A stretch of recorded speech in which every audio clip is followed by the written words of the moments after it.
네, 오늘은 마태복음 5장 1절에서 7절 말씀을 중심으로 긍휼히 여김을 받을 것이며 라는 제목으로 팔복의 12번째 말씀을 우리가 함께 나눠보도록 하겠습니다.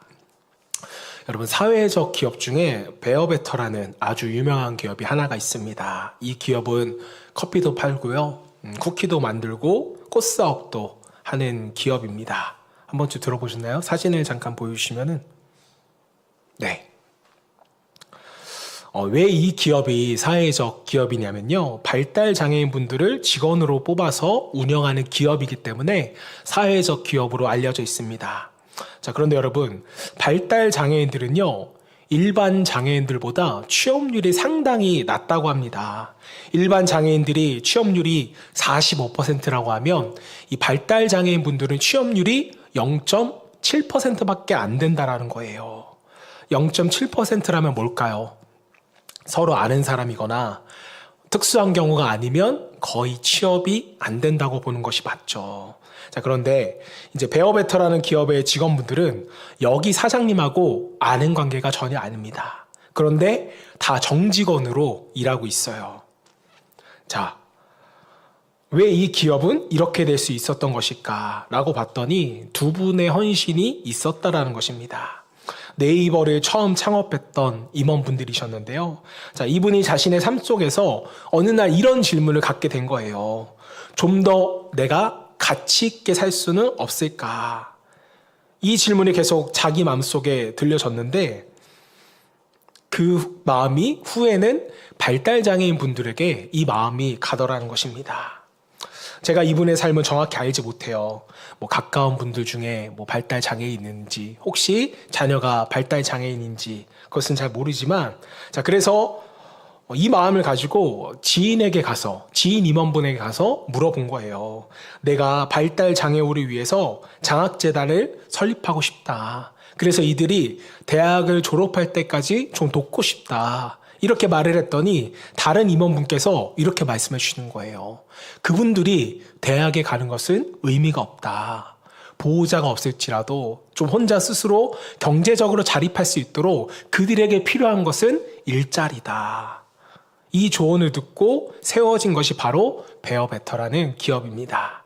2012년도 창립 당시에는요, 5명의 발달 장애인들이 취업을 하게 되었고요. 그리고 2015년도에는 180명이, 그리고 2025년 현재에는 1024명이 근무를 하고 있다고 합니다. 이 장애인분들의 연봉은요, 약 2,300만 원 정도 되고요. 이 회사의 연매출은 연 150억 정도가 된다고 합니다. 장애인들이 연봉을 2,300만 원이나 받는 것은 다른 기업에 비해서 훨씬 더 웃도는 수치라고 합니다. 제가 지금 여러분들에게 말하고 싶은 건 착한 사람이 있어서 기업이 참 좋은 결과를 냈다. 이걸 설명드리고 싶은 게 아니고요. 물론 이것도 감사하지만 제가 관심을 갖는 건 이 기업이 어떤 마음으로 시작을 했는가, 이것을 저와 여러분들이 한번 볼 수 있기를 바랍니다. 이 기업의 시작은요, 뭐였어요? 좀 더 가치 있는 일이 무엇일까? 라는 질문에서 시작이 되었는데, 자, 좀 더 가치 있는 일은요, 여러분, 높은 곳에 있는 것이 아니라 오히려 낮은 곳에 있다라는 것입니다. 자, 이것이 저는 매우 중요한 포인트라고 믿어요. 우리가 높은 곳에서 일을 할 때 그것이 가치 있다고 생각하는 경우가 많아요. 하지만 오히려 낮은 곳을 바라보고 그곳에서 일을 했더니 더 큰 가치가 그곳에 있었다는 겁니다. 자, 그리고 그런 환경에 있는 분들을 돕기 위해서 처음에는 장학재단을 세우고자 했지만 점점 더 면밀히 검토하면서 그들에게 필요한 것은 무엇일까? 그들의 마음으로 좀 보다가, 그들의 환경을 좀 살펴보다가 눈높이를 맞추더니 그들에게 필요한 것은 대학이 아니라 일자리구나. 그리고 네이버라는 대기업을 내려놓고 낮은 자리에서 베어베터라는 기업을 창업하게 된 것입니다. 자, 사랑하는 여러분, 저는 성경이 말하는 긍휼의 의미가 여기에 담겨져 있다고 생각을 합니다. 지난주에도 나눴다시피 성경에서 말하는 긍휼은 높은 곳에서 내가 가진 것을 낮은 곳에 있는 사람에게 주고 끝나는 것이 아니었잖아요. 항상 그들의 눈높이에서 그들의 필요를 보고 그들 안에 들어가는 것까지가 바로 긍휼이라는 것입니다. 자, 그래서 제가 이것을 보면서 예전에 봤던 책 한 구절이 생각이 났어요. 이 책 제목은 좀 극단적이긴 한데요. 이렇습니다. 그럴 바엔 차라리 교회 가지 마라 라는 책입니다. 소개하는데 보지는 마세요. 여러분이 이 책 읽고 교회 안 나올까 봐 걱정이 돼서. 네, 이 책은 장별로 주제가 있어요. 소제목이 그래서 굉장히 강렬합니다. 몇 가지만 소개해드리면, 주님과 동행하지 않을 바엔 차라리 기도하지 마라. 하나님과의 친밀함을 원하는 것이 아닐 바엔 차라리 성경 읽지 마라.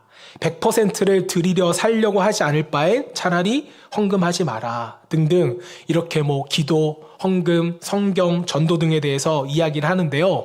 이 책이 구제에 대해서는 뭐라고 제목을 정했냐면, 함께 어울리지 못할 바엔 차라리 가난한 자를 돕지 마라.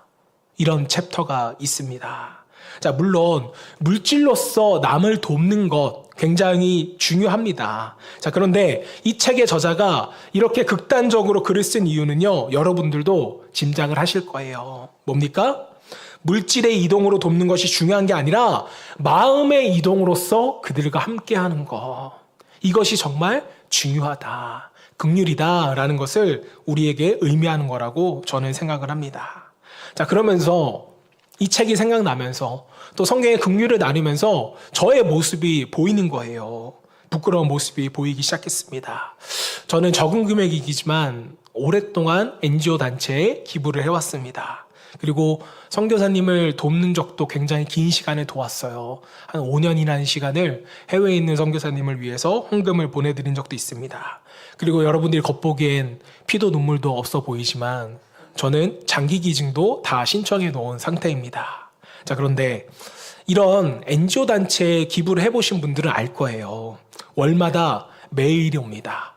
우리 단체에서 무엇을 했고, 누굴 도왔고, 우물을 팠고, 이런 게 와요. 그리고 월마다 얼마가 나갔는지 또 연락이 옵니다. 자, 그러면 저는 그냥 그것을 보고, 내가 좋은 일을 했구나. 그러면서 스스로 위안 삼고 말 때가 너무나도 많았어요. 그냥 내가 도왔구나. 그냥 위안을 삼았습니다. 안 하는 것보다 우리가 낫다고 생각할 수는 있지만 엄밀히 말하면 성경적인 긍휼에 의한 도움을 준 건 아니에요. 그러면서 이 책에서 또 뭐라고 말하냐면, 예수님은 부자가 아니었다. 예수님은 풍족하게 살지 않았다. 예수님은 중상층도 아니었고 가난한 자를 돕지도 않았다. 이런 글을 써놨습니다. 여러분 어떠세요? 예수님이 부자가 아닌 건 알겠어요. 예수님이 중상층도 아니었다는 건 알겠습니다. 자, 그런데 가난한 자를 돕지 않았다? 여기서는 우리가 의문이 생겨요. 예수님은 가난한 자를 도왔잖아. 이렇게 생각할 때 저자는 그 뒤에 이렇게 씁니다. 예수님은 부자도 아니었고 가난한 자를 돕지도 않으셨는데 예수님은 그저 그들 중에 하나였다. 예수님이 그들 가운데 거하셨다는 것을 저는 이렇게 표현했다고 봅니다. 성경은 가난한 자를 돕는 것에 대한 율법을 신명기서부터 기록을 해놓았습니다. 어떤 신학자는 신명기 14장, 16장을 해석하면서 이렇게 말을 했어요. 신명기에서 가난한 자를 돕는다는 것은 축제를 동반하는 것을 우리는 볼 수 있다. 이스라엘 백성들은 수확물의 10분의 1을 성전에 바칠 때가 되면 포도주와 고기를 먹으며 축제를 벌였다. 그들은 토지 소유를 하지 못한 레위인들을 기억하고 그들에게 소산물을 주었고 3년마다 수확물의 10분의 1을 나그네와 고아와 가부들에게 주어 그들이 먹고 배부르게 하였다. 평상시에도 그들이 12조를 냈지만 3년에 한 번은요, 가난한 자를 위해서 한 번 더 12조를 냈다는 거죠. 또한 그들은 칠칠절과 초막절과 같은 절기를 지킬 때에도 가난한 자와 더불어 즐거워해야 했다. 소유한 자와 소유하지 못한 자들의 권리 모두가 존중되어야 했고, 토지를 가지고 있는 사람은 풍요를 누리고 토지가 없는 사람 또한 그 풍요에 참여했다. 물론 그렇게 하지 않은 부자들은 징벌하지 않았다. 강제성은 없었다는 거예요. 하나님은 단지 가난한 사람들이 향하여 마음을 열고 식탁에서 함께 어울리라고 말씀하셨을 뿐이다. 그런데 여러분 놀랍게도 이스라엘 백성들은 강제성이 없지만 이것을 다 지켰더라는 거예요. 여러분, 이게 하나님 아버지의 마음이라는 것입니다. 있고 없음에 따라서 사람을 차별하는 것이 아니라 그 둘이 함께하는 것, 이것이 바로 풍요와 긍휼이라는 것입니다. 그러고 보면 우리가 하나님의 성품이 어떠하십니까? 라고 물어볼 때 하나님은 긍휼하신 분이십니다, 이런 말을 우리가 참 많이 하잖아요. 그래서 시편 103편 14절 13, 14절 말씀 보겠습니다. 아버지가 자식을 긍휼히 여긴같이 여호와께서는 자기를 경외하는 자를 긍휼히 여기시나니 이는 그가 우리의 체질을 아시며 우리가 단지 먼지일 뿐임을 기억하심이로다. 자, 여기서 나오는 경외라는 단어가 아버지로 인정한다는, 즉 효도라는 단어예요. 자, 다시 말하면 그래서 아버지로 여기는 자는 긍휼히 여기시나니 14절 이는 그가 우리의 체질을 아시며 우리가 단지 먼지이심을 기억하심이로다. 이렇게 바꿔서 말할 수가 있는데, 여러분 성경에 나오는 우리의 체질이 뭐예요? 우리는 살찌는 체질이잖아요. 아닌가요? 소음인, 태양인 이런 거 말고 성경적으로 보면 우리는 다 흙으로 만들어졌잖아요. 다시 말하면 우리에게는 육신이 있다는 걸 하나님도 알고 계신다는 겁니다.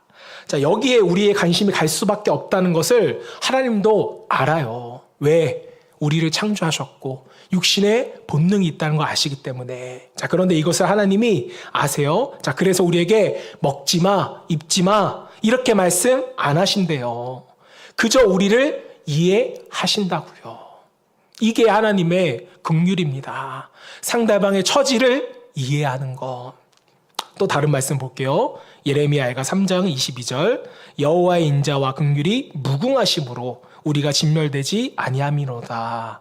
자, 우리는 죄 때문에 진멸당할 수밖에 없는 존재죠. 자, 그런데 우리 하나님은요, 약한 자, 부족한 자, 심지어 죄 짓는 자에게까지 긍휼을 베푸시는데 이 긍휼이 뭐하다? 이 긍휼이 무궁하다. 무궁이라는 것이 뭐예요? 끝이 없고 멈추지 않는 거잖아요. 작아지지 않는다는 것입니다. 즉 하나님은 항상 긍휼하시다. 이것이 우리에게 가장 큰 위로와 은혜가 되는 줄로 믿습니다. 하나님이 오늘 우리를 긍휼히 여겨주셨는데 내일 긍휼히 여기지 않으신다고 생각해 보세요. 두렵지 않으세요? 불안하지 않으세요? 여러분, 이 성경적인 긍휼, 하나님의 긍휼, 이 긍휼이 가장 잘 드러나 있는 성경을 뽑으라면 저는 단연 룻기라고 생각합니다. 자, 그래서 오늘은 우리가 룻기 말씀을 함께 보면서 여러분 각자에게 주시는 긍휼에 대한 마음, 그리고 또 여러분이 받아야 하는 위로, 또 그리고 교회라는 공동체가 어떤 방향으로 우리가 긍휼을 실천해야 하는지를 함께 말씀을 나누고자 합니다. 자, 첫 번째로 룻기에 나타나는 긍휼을 통하여 우리가 배울 수 있는 첫 번째는요, 여기 계신 어떤 분도 예외 없이 긍휼을 받아야 하는 존재라는 것입니다. 자, 우리는 보통 남을 긍휼히 여기세요라는 성도의 의무를 우리가 강조해서 말하다 보니까 정작 내가 긍휼을 받아야 하는 존재라는 것을 까먹을 때가 너무나도 많습니다. 자, 그러다 보니까 어떤 분들이 이렇게 말해요. 나를 불쌍하게 보지 마세요. 나를 긍휼히 여기지 마세요. 그런 식으로 나를 보면 내가 좀 자존심이 상해요. 이렇게 말하는 분도 있습니다. 자, 이렇게 되면 어떻게 돼요? 오늘 팔복이 말하는 6번째 복은 우리에게 없는 것이 됩니다. 복을 거부하게 되는 거죠. 자, 하지만 여기 계신 누구도, 그리고 모든 사람들을 다 포함해서 긍휼을 받는 것에 대해서 예외되는 사람은 한 사람도 없다는 겁니다. 누구나 다 우리는 긍휼이 필요한 존재라는 거죠. 앞에서 여러분 신명기를 말씀드렸어요. 가난한 자들이 풍요로운 사람의 잔치에 참여했다고요. 자, 그럼 여러분들께 한번 제가 질문을 드려보겠습니다. 여러분들이 부자가 되어가지고 잔치를 베푸는 게 어려울까요? 아니면 여러분들이 가난한 자가 되어서 잔치에 참여하는 게 어려울까요? 1번이세요? 2번이세요? 네, 1번 골랐다고 욕심이 많으시군요. 제가 이렇게 말씀하지 않아요. 아마 사람마다 다 다를 텐데 둘 다 어렵죠. 부자가 되어서 가난한 자를 위해 잔치를 베푼다거나 아니면 가난한 자가 되어서 그 부자의 잔치에 참여하는 건 둘 다 어렵습니다. 그런데 요즘 세상 같으면 있는 사람들은요, 있는 척 하고 싶어서라도 잔치를 벌일 수 있을 것 같고요. 진짜 가난한 사람들은 아마 긍휼히 여김을 받아야 하는 존재로서 그 잔치에 참여하는 것은 어려울 거라고 저는 생각을 합니다. 자기를 불쌍하게 보는 그 시선을 견디기 어려워서 그렇겠죠. 자, 저도 사역을 지금까지 해오면서 많은 구제 사역을 해보고 도와봤지만 생각보다 많은 분들이 사정을 뻔히 아는데 교회의 도움을 거절하는 분들이 계세요. 물론 좋게 거절하십니다. 저보다 더 어려운 분들을 좀 도와주세요. 말은 이렇게 하지만 그 내면에는 그럴 만한 입장이 아니라는 것을 알아서 도와드리려고 하는 것인데 나를 그렇게 보지 말라는 밀어내는 논리가 있다는 거죠. 자, 그런데 반대로 가졌지만 충분히 구제할 수 있는 능력이 되지만 또 구제할 것을 거부하는 분들도 저는 보았습니다. 긍휼을 베풀기를 싫어하는 분들은 어떤 마음에서 그러하냐면 어쩌면 긍휼을 베푼다는 것은 자신의 소유를 나눠주는 거잖아요. 그래서 자기의 몫이 줄어든다는 것이 혹시 나의 행복을 방해하지는 않을까. 이러한 두려움이 내면에 있기 때문이라고 생각을 합니다. 자, 왜 이런 양극단의 생각들이 여러분 생기는 걸까요? 스칸 맥나이트라는 신학자가 팔복을 해석하면서 이 부분에 대해서 말했습니다. 자, 원래 하나님이 말씀하시는 행복이라는 개념이 오늘날 해체되었고 또 왜곡이 되었다는 것인데 제가 이분의 인용글을 한번 읽어드리겠습니다. 1776년 미국 독립선언서를 보면 이렇게 나와 있다고 해요. 모든 인간이 평등하게 태어났고 창조주는 양도할 수 없는 일정한 권리를 인간에게 부여했으며 그 권리는 생명권, 자유권, 행복 추구권이다. 자, 여러분 생명권이라는 게 뭐예요? 내 생명을 유지하기 위해서 다른 생명을 저해해서는 안 된다는 겁니다. 자유권은 내 자유를 위해서 다른 사람의 자유를 저해해서는 안 된다는 거예요. 또 행복 추구권도 나의 행복을 위해서 다른 사람의 행복을 방해해서는 안 된다는 거죠. 자, 그런데 이 스칸 목사님이 뭘 지적하고 있는 거냐면 하나님은 모든 사람이 행복을 추구할 수 있도록 권리를 주셨는데 현대인들이 이것을 어떻게 왜곡했냐면 내가 행복해져야만 하는 권리로서 나아가 나만 행복해져야 하는 권리로서 이것을 바꿔 생각했다는 것입니다. 이해가 되세요? 이게 뭐냐면 나는 반드시 행복해져야 돼. 이게 내 권리야. 이게 점점 더 극단화가 되니까 나는 행복해져야 돼. 남의 행복은 나한테 중요하지 않아. 내가 행복해지는 것이 나의 권리이기 때문에 나는 나의 권리를 주장할 거야. 이렇게 되어버렸다는 거예요. 여러분, 내가 행복해져야 돼 라는 것에 나가 들어와 버리면요 모든 행복은 주관적이게 바뀌어버려요. 다들 행복을 느껴야 한다고 말하잖아요. 주관적으로 행복한 감정을 느껴야만 하는데 결국 우리의 오감이 충족되어져야 사람은 행복을 느끼더라는 겁니다. 그래서 우리는 어떻게 해야 될까요? 더 소유해야 되고 더 높아져야 되고 더 편해져야 그제서야 나는 행복하다라고 느끼게 된다는 겁니다. 자, 그런데 이러한 논리 앞에 단어 하나가 더 붙어요. 그게 뭐냐면 남보다입니다. 나는 남보다 더 소유해야 되고 나는 남보다 더 높아져야 되고 나는 남보다 더 편해져야 하고 남보다가 아니면 나는 불행한 존재가 돼버리죠. 그래서 다른 사람의 행복을 추구하는 것을 때론 무시하게 되고 배제하게 되고 이게 바로 스칸 맥나이트 목사님이 지적하는 부분이었습니다. 자, 여러분들도 팔복을 보시면서 계속 아마 느끼셨을 거예요. 이 팔복은요, 개인이 어떻게 행복해지는가를 말하는 게 아닙니다. 누가 행복해지는 거요? 우리 공동체가 행복해지는 방법에 대해서 말하고 있는 게 바로 팔복이라는 거죠. 자, 어떻게 하면 우리 모두가 행복하게 살 수 있을까? 자, 그러기 위해서는 너만 행복해지는 것을 권리로 삼는 것이 아니고 너가 팔복을 누릴 수 있는 좋은 사람이 되라는 거예요. 모두가 행복을 누릴 수 있게 하는 그런 사람. 다시 말하면 긍휼히 여기는 자가 긍휼히 여김을 받을 것이며 너가 긍휼히 여기는 사람이 되면 너가 연약해지고 가난해질 때 너도 긍휼히 여김을 받을 것이다. 자, 그러니까 긍휼이 선순환되는 고리를 너가 한번 만들어봐. 이렇게 예수님이 우리에게 명령하셨다는 것입니다. 자, 여러분, 왜 하나님께서 인간에게 안식년을 주시고 희년을 주셨을까를 한번 생각해 보세요. 7년 되면 땅을 쉬고 50년이 되면 빚을 탕감해주고 노예들을 다 풀어주라는데 왜 그랬던 것일까? 바로 너가 가진 풍요와 행복 때문에 누군가의 행복을 끝까지 뺏어서는 안 된다는 겁니다. 노예가 있어서 나는 편해요. 행복해요. 하지만 그 노예는 뭐예요? 괴롭죠. 고통스럽잖아요. 남의 행복을 뺏어서 나의 행복 삼지 말라는 것입니다. 자, 그리고 그 땅, 그 풍요, 너가 가진 행복의 시작은 하나님이시기 때문에 그 뜻에 따라 약한 자와 가난한 자를 억압하지 말라는 것이었습니다. 여러분, 인생이 우리의 뜻대로만 되면 얼마나 행복하겠어요. 얼마나 좋아요. 그런데 여러분, 인생은 뭐예요? 롤러코스터잖아요. 높은 곳에 올라가면 내려갈 때도 있다라는 것입니다. 오늘 내가 당장 긍휼을 베풀었던 사람일지라도 내일이 되면 내가 긍휼을 받아야 하는 사람이 될지도 몰라요.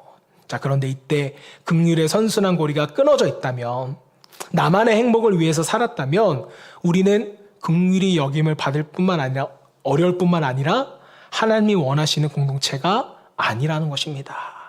자, 그렇기 때문에 이 긍휼의 순환고리를 만들기 위하여서 예수님이 오늘 우리에게 명령을 하셨던 거죠. 여러분, 룻기를 보면 3명의 사람이 나옵니다. 먼저 룻이 나오고요. 룻의 며느리였던 나오미, 그리고 나중에 나오미의 남편이 되는 보아스가 나온다는 것을 우리는 압니다. 내용을 간략하게 말씀드리면, 이제 본래 나오미는 베들레헴에 살았던 사람이었어요. 자, 그런데 그곳에 흉년이 들게 되면서 본래는 가면 안 되는 땅이었던 이방 땅, 모압 땅으로 가게 됩니다. 왜요? 먹고 살기 위해서. 자, 그런데 불행하게도 나오미는 그곳에서 자신의 남편도 잃게 되고 2 아들도 잃게 됩니다.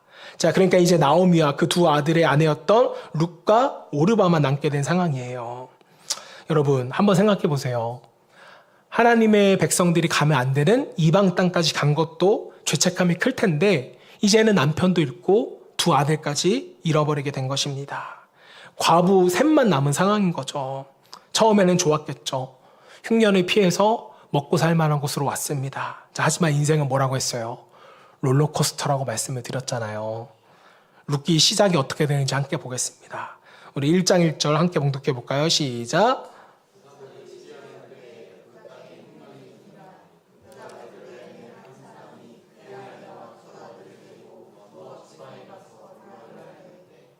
자, 여기 보시면은 여기서 이 땅이 어디냐면 모압 땅이에요. 베들레헴에 흉년이 들어서 모압 땅으로 도망을 간 건데 그것에서도 흉년이 들었다는 것입니다. 여러분, 인생이 이래요. 힘듦을 피해서 다른 곳을 피해왔는데 또 다른 힘듦이 우리에게 오지 않으라는 법이 없다는 것입니다. 다음 룻기 1장 20절 21절. 나오미가 그들에게 이르되 나를 나오미라 부르지 말라. 나오미라는 뜻은 본래 기쁨이란 뜻이었어요. 그런데 이제 뭐라고 부르래요? 나를 마라라 부르라. 마라는 고통이라는 뜻입니다. 이는 정자가 나를 심히 괴롭게 하셨습니다. 21절. 내가 풍족하게 나갔더니 여호와께서 내게 비어 돌아오게 하셨느니라. 여러분, 이게 인생이라는 거예요. 내가 아무리 써도 풍족할 때가 있었지만 그게 없어질 때도 있더라는 겁니다. 비어 돌아오게 할 때가 우리 있어요. 룻기 2장 2절. 모압 여인 룻이 나오미에게 이르되 원하건대 내가 밭으로 가서 내가 누구에게 은혜를 입으며 그를 따라 이삭을 주겠나이다. 여러분, 이삭이란 게 뭐예요? 사람들이 보리를 추수하기 위해서 앞으로 쭉 나가면 이제 기기가 아니라 사람이 추수하는 것이었기 때문에 이제 나달이 떨어지는 거예요. 그럼 그때 먹을 것이 없는 자들, 밭이 없는 자들이 와가지고 그 나라를 하나하나씩 주는 것입니다. 풍족하던 우리의 인생이 이제 땅바닥에 무릎을 꿇고 이삭을 주어할 때도 있더라는 거죠.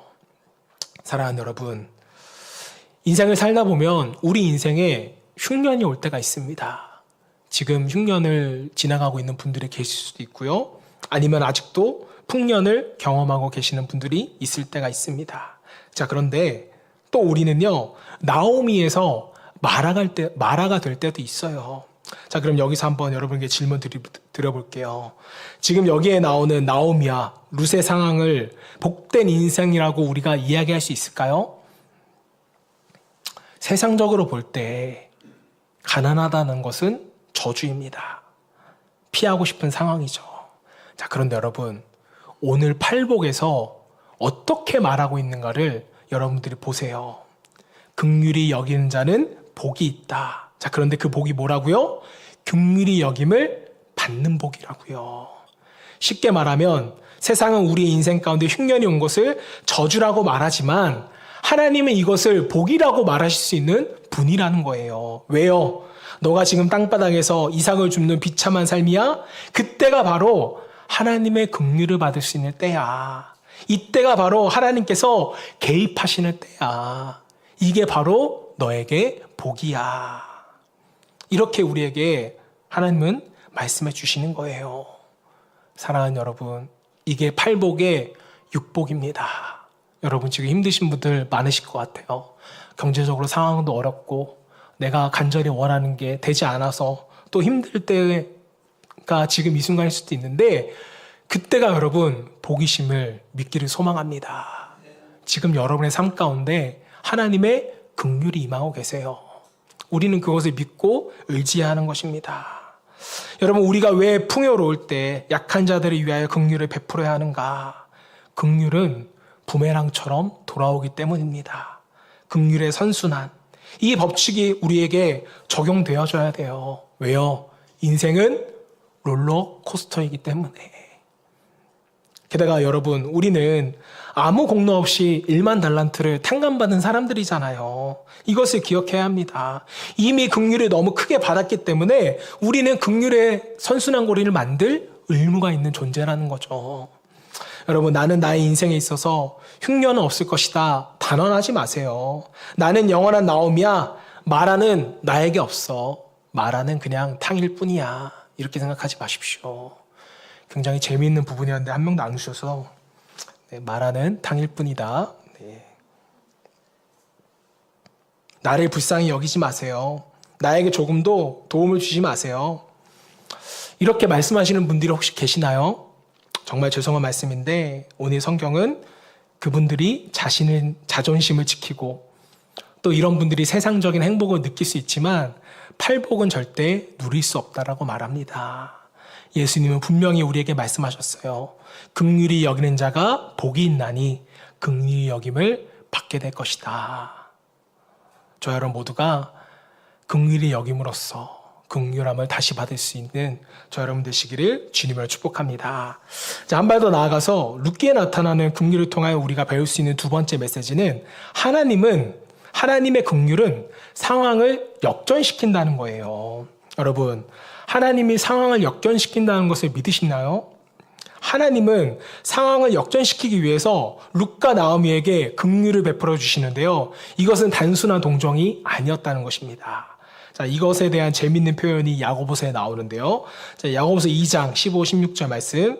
만일 형제나 자매가 헐벗고 이러한 양식이 없는데 너희 중에 누구든지 그에게 이르되 평안히 가라, 덥게 하라, 배부르게 하라 하며 그 몸에 쓸 것을 주지 아니하면 무슨 유익이 있으리요.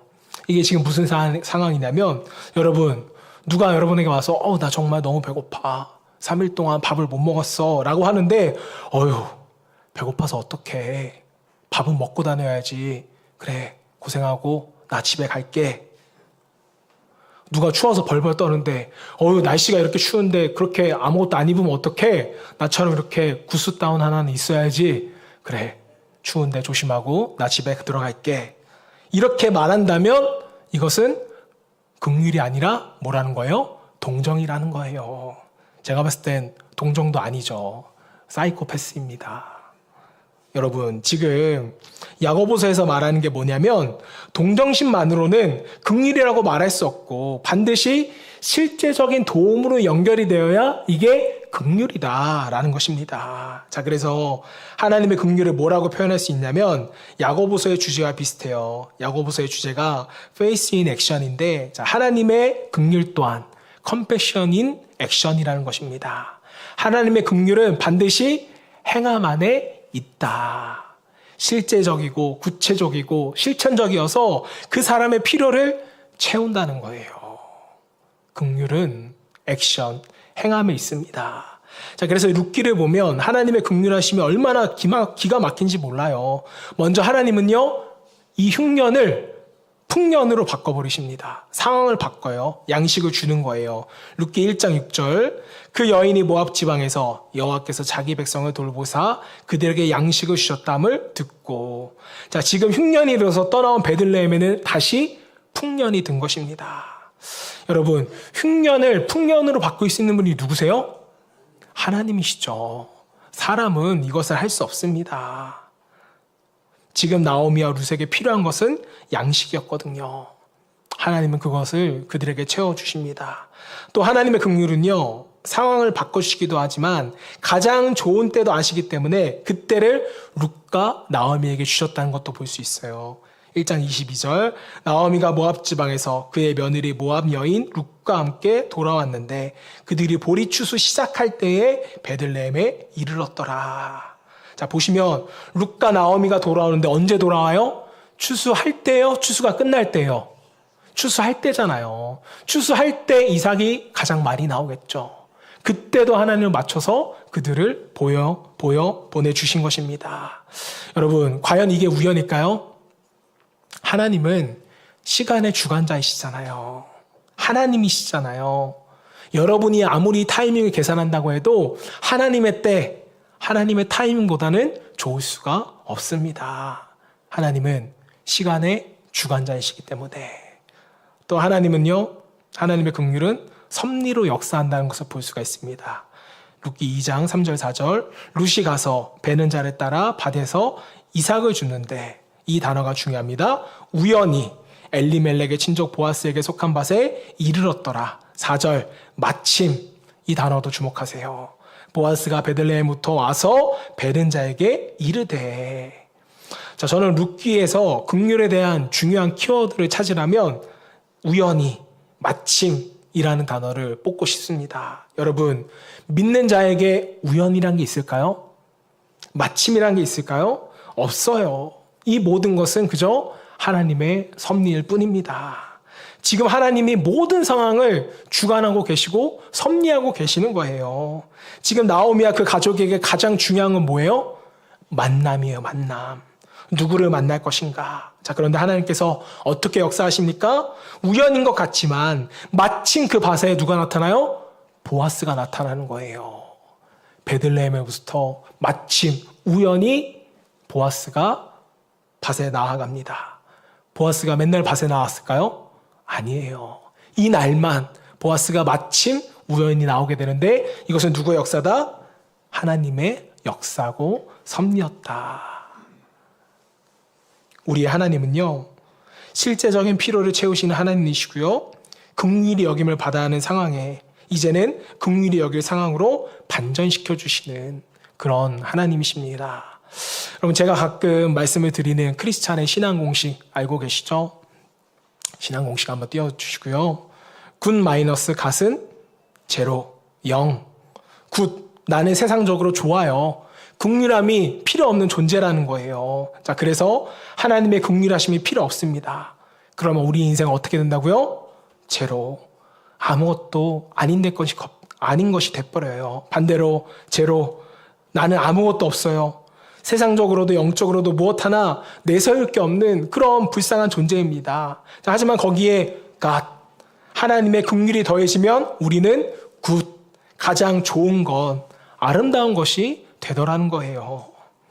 이 신앙 공식이 여러분의 삶에 또 여러분의 가정에 공식이 되었으면 좋겠습니다. 여러분, 제가 오래전에 아니죠. 팔복을 나누면서 함께 나눴던 찬양이 있어요. 기억하시는지 모르겠어요. 하나님은 날 좋게 하시죠. 라는 찬양 기억하시나요? 하나님은 날 좋게 하시죠. 그분의 선하심은 한결같죠. 라는 찬양이었는데요. 여러분, 여러분의 긍휼함을 받을 존재, 불쌍히 여기심을 받을 존재라는 것을 잊지 않기를 소망합니다. 여러분이 긍휼해질 때, 불쌍히 여길 만한 그런 존재일 때 하나님은 여러분들을 좋게 하신다고요. 이것이 여러분의 믿음 가운데 있다면 우리는 이 땅의 어려움, 고난 이겨낼 수 있습니다. 복으로 바꿀 수 있어요. 하나님의 복을 누릴 수 있는 저 여러분 되시기를 주님으로 축복합니다. 자, 마지막으로 룻기에 나타나는 긍휼을 통하여서 배울 수 있는 세 번째 메시지는요. 성도들도 긍휼을 실제적으로 실천해야 한다는 것입니다.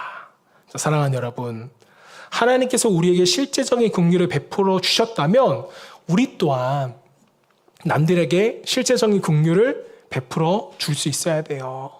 자, 룻기를 보시면 세 명의 등장인물들이 서로를 향한 긍휼이 얼마나 큰지를 모릅니다. 자, 룻을 보시면 사실 룻은 이방 여인이었습니다. 나오미가 이스라엘에 돌아간다고 했을 때 나오미는 가진 것이 없었어요. 남편도 없고 자식도 없고 가진 것도 없었습니다. 룻의 입장에서는 사실 나오미를 버려도 됐었어요. 룻 자신은 젊기 때문에 그리고 그냥 고향으로 돌아가서 재혼을 해도 되는 상황이었습니다. 자, 그런데 왜 굳이 아무것도 없는 나오미를 쫓아가 자신에게는 전혀 낯선 그 이방 땅 예루살렘까지 따라간 것일까요? 이게 바로 서로에 대한 긍휼이었다는 거죠. 그리고 보아스도 마찬가지입니다. 보아스도 이 사람들을 보면서 긍휼을 느끼기 시작해요. 여러분, 이스라엘은 고엘 제도라는 게 있습니다. 여러분도 잘 알고 계실 거예요. 그게 뭐냐면 가문에 남자가 없어서 대를 잇지 못하게 될 때 가까운 친족이 이것을 대신해 주는 거예요. 자, 그런데 성경 말씀을 보시면 보아스가 첫 번째 대상이 아니었어요. 그래서 첫 번째 자격 있는 사람에 가서 자기가 물어보겠다고 하고 나서 나중에는 나오미하고 결혼하는 보아스의 모습을 볼 수가 있습니다. 그러니까 서로를 긍휼하게 여겨줬다는 것을 우리가 알 수 있는 부분인데요. 자, 여러분, 나오미는요, 룻을 진정으로 사랑했습니다. 그래서 같이 밭에 나가요. 그래서 보아스가 누구인지를 보고 보아스와 이 룻을 연결해 주려고 노력하는 나오미의 모습을 볼 수가 있잖아요. 자, 여러분, 여기서 우리가 깨달아야 되는 게 있습니다. 뭘 깨달아야 될까요? 뭘까요? 왜 나오미가 우리의 시어머니가 아닌가? 뭐 이런 거 생각하시면 안 되고요. 며느리 룻도 나오미를 떠나지 않고 진심으로 사랑했다는 것을 여러분이 아셔야 돼요. 보아스도 보시면 재밌어요. 보아스가 많은 땅을 소유한 부자였거든요. 자, 그런데 보아스가 룻이 이뻐서 이성적으로 끌리고 사랑해서 그를 아내로 맞이하는 게 아니었습니다. 그 룻이 시어머니에게 효도하는 그 모습을 보고 그를 긍휼히 여겼다는 거예요.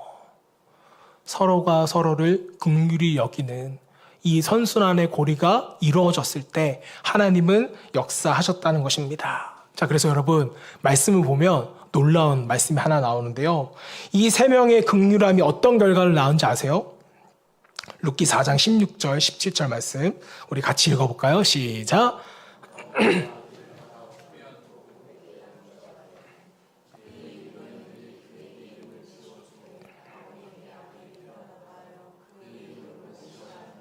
그는 다윗의 아버지인 이새의 아버지였더라. 이 이방 여인이 속해 있던 가문이 지금 어떤 가문이 되는 거예요? 다윗의 가문이 되는 거예요. 이스라엘의 왕가의 가문이 되는 것입니다. 뭐 했더니요? 서로가 서로를 긍휼히 여겨서 선순환의 고리를 만들었더니 하나님의 긍휼이 임하여서 축복의 가정이 가문이 된 것입니다. 여러분, 이 감동스럽지 않으세요? 또 저만 감동스러운 것 같은데, 이게 여러분 하나님의 긍휼과 세 사람의 긍휼의 합작품이 만들어낸 기적의 역사라는 거죠. 여러분, 제가 성경 읽을 때마다 느끼는 건데 하나님은 정말 착한 사람을 통해서 역사하세요. 여러분이 아직 하나님의 역사를 경험해 보지 못했다면 뭐예요? 여러분이 아직 착한 사람이 아니라는 거죠. 여러분이 착한 사람이 아니라는 것을 빨리 깨달으시기를 소망합니다. 여러분, 한번 옆에 분에게 인사했으면 좋겠어요. 하나님은 착해야 역사하신답니다. 한번 인사해 주세요. 네. 그리고 한마디 더 해주세요. 이제 나를 좀 긍휼히 여겨주세요. 네. 서로가 긍휼히 여겨주셔야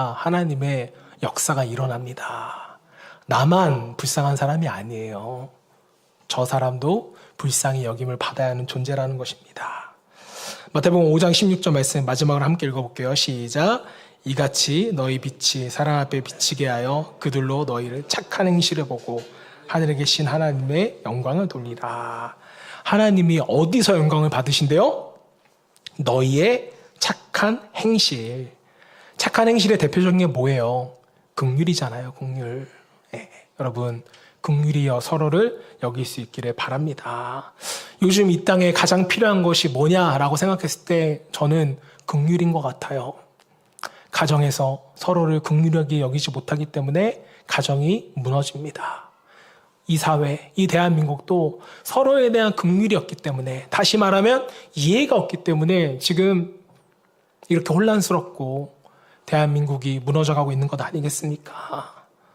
여러분들부터 시작하셔야 돼요. 서로 긍휼히 여기시기를 바랍니다. 자, 그래서 다음 주에 한 가지 부탁 하나 드릴게요. 여러분, 다음 주에는 여러분들이 좀 구제헌금을 한 번씩 내주셨으면 좋겠어요. 이제 구제가 도움이 필요한 분들이 있는데 여러분들이 다음 주에는 저도 헌금을 합니다. 그래서 구제헌금을 한 번씩 해주셔서 저희가 부활절이 아니죠. 맥추감사주의라고 저희가 추수감사절날 그날 헌금은 전액은 다 구제하는 데 쓰지만 또 이렇게 중간에 구제가 필요한 소식이 들리면은 저희가 또 구제를 하는 것이 교회의 역할이지 않을까 생각을 합니다. 그래서 나는 돈이 없습니다 하시는 분들은 주일헌금을 그냥 구제헌금으로 내셔도 상관없어요. 다 하나님께 드리는 거기 때문에. 그래서 구제헌금을 통해서 저희 교회가 또 도울 수 있는 분들을 돕도록 하겠습니다. 네, 긍휼히 여길 수 있기를 주님으로 축복합니다. 자, 그래서 마지막 여러분, 착한 사람은 여러분이 선한 행동을 한다고 해서 착한 사람이 되는 게 아니에요. 하나님의 긍휼하심을 입은 사람이 다시 긍휼을 베풀 수 있는 선한 사람이 된다는 것입니다. 여러분, 우리는 이미 하나님의 긍휼을 받았잖아요. 그렇다면 여러분들도 긍휼히 여기신 자가 되셔야죠. 오늘 저 여러분의 삶이 먼저 하나님께서 베풀어 주신 그 긍휼함에 감동되어져서 또 다른 이에게 하나님의 긍휼함을 베풀 수 있는 저 여러분 되시기를 주님으로 축원합니다.